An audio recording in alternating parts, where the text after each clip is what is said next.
আজকে আমরা আঁকবো দৃশ্য, গ্রাম্য দৃশ্য। প্রথমে স্কেল দিয়ে একটা দাগ টেনে নিচ্ছি এবং এখানে দুটো ঘর আঁকবো। একটা ঘর দেখো, খুব ছোট একটা ঘর আঁকছি, ঘরটি পাশে আরেকটা গোল ঘর একটা এবং বেড়া দেয়া। ওপরে গাছগুলো দিচ্ছি, দূরে যে গাছগুলো দেখা যাচ্ছে সেইগুলো একটু লাইটের জন্য আমার এখানে একটু আবছাটা দেখা যাচ্ছে এবং নিচের সাইডটা এঁকে নিচ্ছি, যেখানে মাটি দিয়ে একটু পার করা রয়েছে ঠিক এমন। এবার গাছটি এঁকে নিচ্ছি, একটা গাছ, গাছের শিকড়গুলো দেখা যাচ্ছে। গাছে তো বিভিন্ন টেক্সচার থাকে, তো ডালগুলো এবার দিচ্ছি। ডালগুলোর সাথেই এখানে যে পাতার যে অংশগুলো সেগুলো দেব। এবার ডালগুলো করে নিচ্ছি, ডালের সাথে গাছের অংশগুলো। একটু লাইটটা কম হয়ে গেছে, এবার দরজা জানালা এঁকে নিচ্ছি। এবার দেখো সাইডে গোল দিচ্ছি, রাস্তা দিচ্ছি, যেখানে পাখি দিলাম। আর এবার এখানে বাঁশগুলো দিচ্ছি, যে একটা মানে বেড়া দেওয়া রয়েছে ঠিক এমনটা।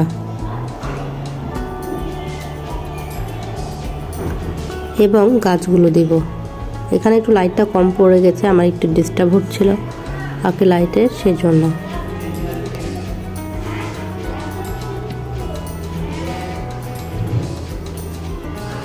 এরপরে মানুষটা এঁকে নেব। একজন হেঁটে যাচ্ছে, একটা ছেলে হেঁটে যাচ্ছে, তার পাশেও রয়েছে একটা ছেলে। প্রথমে একজনকে এঁকে নিচ্ছি, যে স্ট্রাকচারটা এটা দিয়ে দেওয়ার চেষ্টা করলাম। এবার দেখি যে একটু চেঞ্জ করতে হবে আর কি। তখন এই হচ্ছে মুছে নিলাম, মুছে সরাসরি একটা ফিগার আঁকছি। একজন ছেলে হেঁটে যাচ্ছে, একটা শার্ট পরিহিতা বা শার্ট পরে রয়েছে।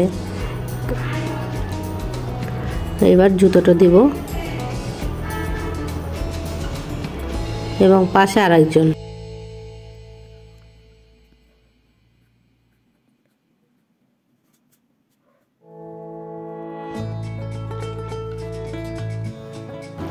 মাথাটা এঁকে নিলাম এবং গোল গলা গেঞ্জি পরে রয়েছে।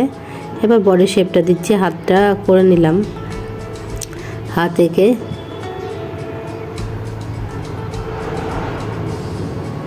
এই হাত হয়ে গেল। এবার গেঞ্জি সাইড, এবার ফুল প্যান্ট পরে রয়েছে, একজন হাফ প্যান্ট একজন ফুল প্যান্ট এমনটা, এবং তার জুতোটা আমরা দিয়ে দিলাম।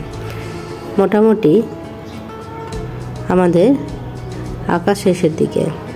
এবার রাবারটা দিয়ে একটু মুছে নিচ্ছি। এই হয়ে গেল আমাদের আঁকা। এরপরে অয়েল প্যাস্টেল কালার দিয়ে, এখানে নীল কালার দিয়ে আমি এটা কালার করে নিচ্ছি। কোথাও সাদা, কোথাও গাঢ়, কোথাও আকাশি কালার, কোথাও নীল কালার দিয়ে আমি আকাশটা করে নিলাম। এবার দেখো এখানে হলুদের যে গ্রে কালারটা সেটা এখানে দিলাম এবং কমলা কালারটা দিয়ে ছাদ দিলাম।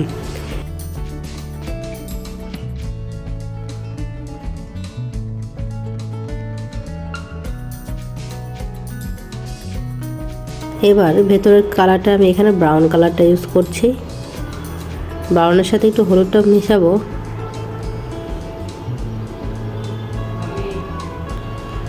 এই হলো কালার। মোটামুটি এখানে আমি গোলাপিটা দিচ্ছি। এবার ওপরের যে গাছগুলো সেগুলো কালার করব। প্রথমে নীল দিলাম, নীলের সাথে আকাশে, সেগুলো দূর থেকে তো অন্ধকারের মতোই দেখা যায়, সেজন্য আর কি নীলের সাথে। এবার পাড়ের কালারটা করে নিচ্ছি। এখানে একটু গ্রে কালারটা ইউজ করলাম, একটু বার্নসিনা মানে ওয়াটার কালারে বার্নসিনা বলে। এবার হচ্ছে আমি ব্রাউন কালারটা ইউজ করে নিলাম। এবার নীল কালারটা দিচ্ছি। এখানে একটা মানে আমি সবুজ মাঠের মতো বা ক্ষেত, ধানের ক্ষেত বা যে কোনো আর কি এমন দেওয়ার চেষ্টা করছি। কালারটাকে করে নিলাম এবং গাছে কালার দিচ্ছি। গাছে ব্রাউন কালার হবে, কিছু অংশ সাদা রাখবো, যেগুলোতে ইয়েলো শেড দিব। আর গাছে একটু আমি কালো দিয়েও টেক্সচার দিব আর কি, সেটা হয়তো পরে। এই যে এখন কালো কালারটা দিয়ে দিচ্ছি জায়গা জায়গা বুঝে, যে একটু করে শেড দিচ্ছি। আর গাছের হচ্ছে যে স্ট্রাকচার সেটা হালকা হালকা করে দেওয়ার চেষ্টা করছি আর কি। এখানে প্যাস্টেলের সাথে তো অন্য কোনো কালারের হচ্ছে কাজ হয় না। এখানে মানুষগুলোতে হচ্ছে ইয়েলো এবং আকাশ ব্রাউন, আকাশ আর কি, মানে মাথার চুলের কালার এগুলো করে নিলাম। শার্টটা আকাশি কালার, এখানে ছেলেটা 2টা কালার শার্ট পরে রয়েছে। এবার গাছটা এঁকে নিচ্ছি। এই হয়ে গেল আমাদের গাছ। দেখো মাটিতে ব্রাউন কালার দিচ্ছি, একটু ইয়েলো শেড দিয়েছি, তারা হেঁটে যাচ্ছে, একটু অরেঞ্জ, মোটামুটি সবটাই এই যে হাত দিয়ে যে এখানে মিক্সড করে দেওয়ার ব্যাপারটা সেটা রয়েছে আর কি। সেটা করে দিলে দেখতে ভালো লাগে। এখানে একটু ইয়েলো কালার দিচ্ছি, ইয়েলোর সাথে একটু নীল কালার দিচ্ছি। ইচ্ছা করে নীল কালারটা দিছি, যে গাছের যে ছায়াটা পড়ছে বেশ ভালো লাগছে। আর এখানে যে সিগনেচার পেন দিয়ে এখানে একটু ডিপ করে দিচ্ছি, যে কিছু একটা গাছ মানে জমিতে যে কিছু আছে সেটা যেন বোঝা যাচ্ছে, সেই জন্য। Thank you for watching.